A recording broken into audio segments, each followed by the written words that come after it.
Guys, তোমরা সবাই কেমন আছো? আশা করি সবাই ভালো আছো আর আমিও খুব ভালো আছি। টাইটেল আর থাম্বনেল দেখে তোমরা তো বুঝতেই পেরে গেছো। বেশি কিছু বলবো না, চলো শুরু করা যাক। আমার বেবিকে প্রথমে উঠে খাইয়ে দিলাম দুধ খাইয়ে দেওয়ার পর আমি আমার কাজগুলো সেরে নেব, কারণ আজ আমাদের বাড়ি অতিথি আসবে। আমার মাসি আর মেসো আমার বাবুকে দেখতে। ও যখন হয়েছিল তখন ওকে দেখতে আসতে পারেনি গো, তাই আজ আসবে। তো সকালবেলা আমি প্রথমে ঘর দুয়ার নাতা দিয়ে নিচ্ছি গোবর জল দিয়ে। নাতা দিলে দেখতে সুন্দর লাগে বাড়িটা। যারা গ্রাম অঞ্চলে থাকো তারা অবশ্যই জানবে। আর এদিকে আমার মেয়ে কান্না করছে বিস্কুট খাবো বলে। ও বুঝতে পারছে যে আমি ওকে নিয়ে ভিডিও করছি, ওই জন্য ওইদিকে ক্যামেরার দিকে তাকিয়ে তাকিয়ে দেখছে আর হাসছে।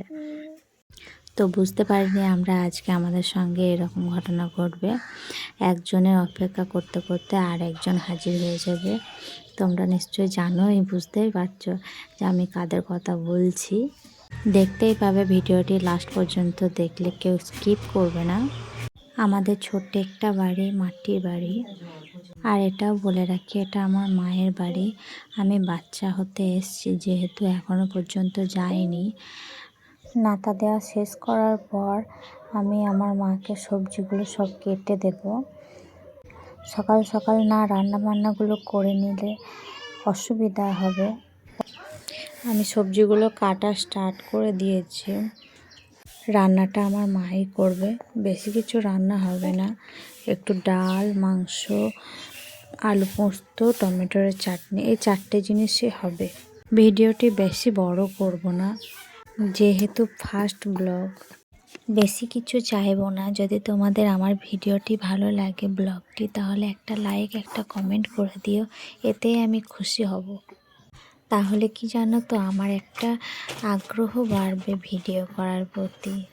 তোমরা ভালোবাসা দিলে তবেই তো আমি এগিয়ে যেতে পারবো। আমার সবজি কাটা শেষ হয়ে গেছে, দেখতেই পাচ্ছ। টমেটো, আদা, রসুন, পেঁয়াজ, আলু সবই কেটে নিয়েছি।